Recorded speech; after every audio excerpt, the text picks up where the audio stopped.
तो आपकी ये पुली है एक तरह से, और string is light and frictionless, then tension on both sides of the pulley, मतलब दोनों साइड्स की जो विल बी सेम, दो both sides of the pulley will be same. कब तक होगा? जब तक स्ट्रिंग लाइट एंड फ्रिक्शनलेस, ठीक है ना, जब तक स्ट्रिंग क्या है, लाइट एंड फ्रिक्शनलेस है, तब तक ऐसा होगा कि आप देखो यहाँ से यहाँ तक तो सेम होगी टेंशन, क्योंकि आपको कोई दिक्कत ही नहीं है, ठीक है ना। लाइट स्ट्रिंग है, आप कहीं पे भी लोगे तो स्ट्रिंग का मास नहीं आएगा, उसी फंडे से जो हमने जस्ट डिस्कस किया कि लाइट स्ट्रिंग में टेंशन हर पॉइंट पर सेम होती है, एकदम उसी फंडे से, ठीक है। तो ये जो स्ट्रिंग है यहाँ तक तो हर पॉइंट पे टेंशन सेम है इसके, बिल्कुल। अब मैं कह रहा हूँ कि ये स्ट्रिंग इस पुली से ऐसे पास हो रही है इस तरीके से, ठीक है।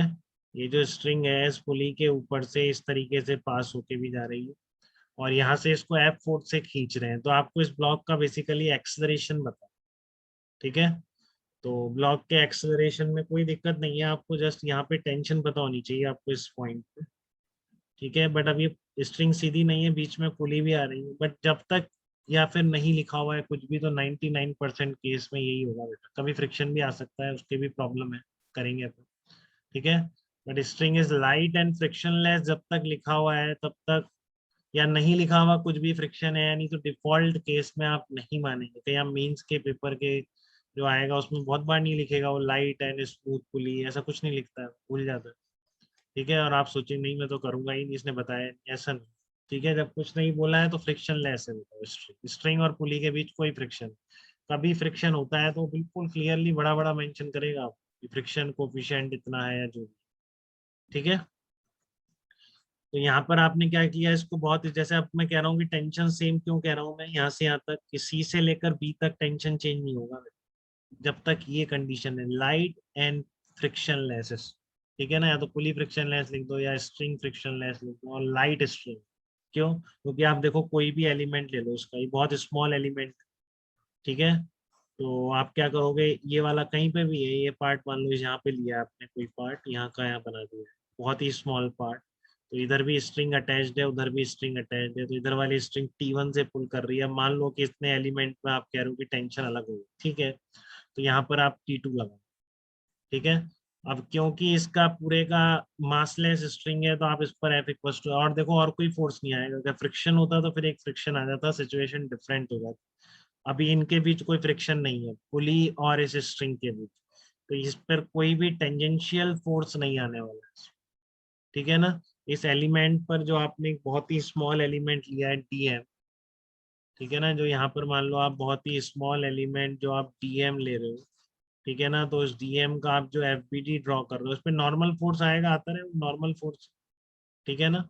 लेकिन टेंजेंशियल डायरेक्शन की अगर मैं बात करूं, टेंजेंशियल डायरेक्शन में तो एक क्या है, T1 है, ठीक है, और इधर क्या है आपका T2 है, ठीक है। तो आप इसमें देखो और कोई फोर्स ही नहीं है, तो इसलिए नॉर्मल रिएक्शन भी जीरो ही आ जाएगा क्योंकि mg है नहीं इसका, ठीक है। तो अलोंग द स्ट्रिंग आप फोर्स बैलेंसिंग करें, T1 minus T2 equal to M, ये कभी फेल नहीं हो सकता।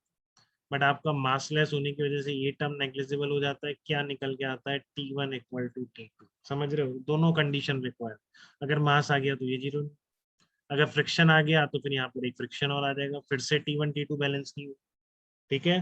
तो जब तक आपकी स्ट्रिंग में कोई फ्रिक्शन नहीं है और स्ट्रिंग मासलेस है, ऐसे पुली के अक्रॉस क्रॉस करते टाइम दोनों तरफ आप टेंशन सेम मान लोगे, ठीक है।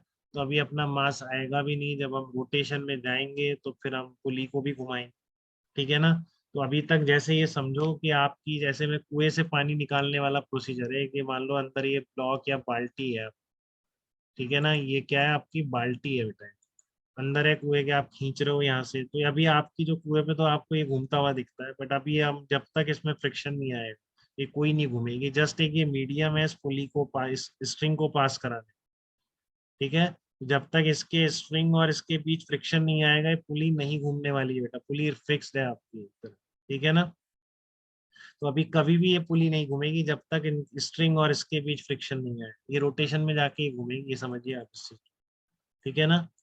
क्लियर है आपको ये चीज, जब तक ये फ्रिक्शन दोनों के बीच नहीं आएगा तब तक कोई फोर्स नहीं लग रहा ना बेटा, इसको कौन घुमाएगा, टेक्नीशियन यहाँ पे फ्री टू रोटेट है एक्सेस के अबाउट, ठीक है। तो अभी ये रेस्ट पर है, ये मत समझिएगा, एनएलएम वाले चैप्टर में आपके पुलियां घूमती हैं, बहुत सारी पुलियां आएंगी इस तरह, तो ये घूम नहीं रही है, सब रेस्ट पर है, ठीक है, स्ट्रिंग पास हो रही है जस्ट इस पर, और उसमें भी टेंशन सब जगह सेम है। तो इस पॉइंट पर जहाँ फोर्स एफ लगा रहे हो वहाँ तो टेंशन एफ ही होगी। इस पॉइंट पर फोर्स बैलेंसिंग करो इस पॉइंट पर, तो एक तो ऊपर टेंशन आ रही है, नीचे एफ आ रहा है, पॉइंट मासलेस है तो बैलेंस है।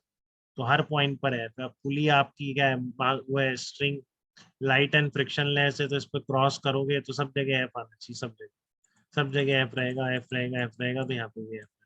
अब आपने इसको सिस्टम लिया तो आप क्या करोगे, इसको पकड़ के पुल कर दो ऊपर इस तरीके, ठीक है ना, पुल कर दो अलोंग द स्ट्रिंग, तो टेंशन की डायरेक्शन मिलेगी, एम जी आपका नीचे लगेगी। ठीक है, तो आप इस पर लगा दो एफ, फोर्स मिल गया टेंशन, तो कितना आ गया, F minus G equals to M A, तो इतने एक्सलरेशन से ये ब्लॉक ऊपर जाए। अगर इस तरह से पुली के ऊपर जो स्ट्रिंग पास हो रही है उससे आप इसको नीचे पुल कर रहे हैं, तो इतने एक्सलरेशन से आपका ब्लॉक ऊपर जा रहा है। ठीक है, तो अगर आप ऊपर एक्सलरेशन चाहते हैं तो F by M should be greater than M G, तो इसका मतलब F greater than M G, तो आपको इसके वेट से ज्यादा फोर्स एटलीस्ट लगाना पड़ेगा तब ये ऊपर चलेगा, नहीं तो ये ऊपर नहीं चलेगा, बल्कि नीचे गिर रहा हो। अगर ये फोर्स का तो एम जी के बराबर रह गया, ठीक है ना, ये फोर्स मान लो एम जी से कम, एम जी बाई टू है, तो ये ब्लॉक ऊपर थोड़ी नहीं जाएगा, नीचे आएगा। समझ रहे हैं आप इस चीज को? मान लो ये एफ आपका एम जी बाई टू रहेगा, ठीक है ना, फिर तो एम जी नीचे, एम जी बाई टू ऊपर, तो एक्सलेरेशन नीचे तो आएगा, तो ये ब्लॉक नीचे गिरेगा, ऊपर नहीं। अगर आपको ऊपर खींचना है तो उसके वेट से ज्यादा फोर्स से खींचना पड़ेगा। ये F equal to M A आपको क्लियरली बता रहा है, जो आपको प्रैक्टिकली भी पता है। ठीक है ना, बहुत भारी को आप थोड़ी नहीं खींच सकते, बहुत लाइट चीज को आप ऐसे खींच सकते हैं। तो इसमें किसी तरह का कोई डाउट किसी भी स्टेप पर क्यों हुआ, क्यों हम पुली को क्रॉस करते टाइम टेंशन सेम ले लेते हैं और कब नहीं लेंगे, ये सब बातें क्लियर है आप? अगर फ्रिक्शन कोफिशिएंट दे देगा तो फिर आपकी ये कंसेप्ट की दोनों तरफ टेंशन सेम है, ये फेल हो जाए। ठीक है ना, इवन की स्ट्रिंग मासलेस एक गिवन है, ठीक है ना, तो ये मत रख लेना कि स्ट्रिंग लाइट है तो हमेशा मैं ले लूं। इवन आपकी स्ट्रिंग मासलेस है, स्टिल आपकी टेंशन यहाँ डिफरेंट हो जाएगी, तो फ्रिक्शन में अपन निकालेंगे इस सब चीज, तो फ्रिक्शन पर। ठीक है ना, कि अगर फ्रिक्शन कोफिशिएंट गिवन है तो यहाँ पर इतनी है, तो इस साइड टेंशन कितनी है, तो जब तक फ्रिक्शनलेस है आपकी पुली या स्ट्रिंग तब तक आप चलने दीजिए, कोई दिक्कत नहीं। ठीक है, क्लियर है यहाँ तक की बातें सबको?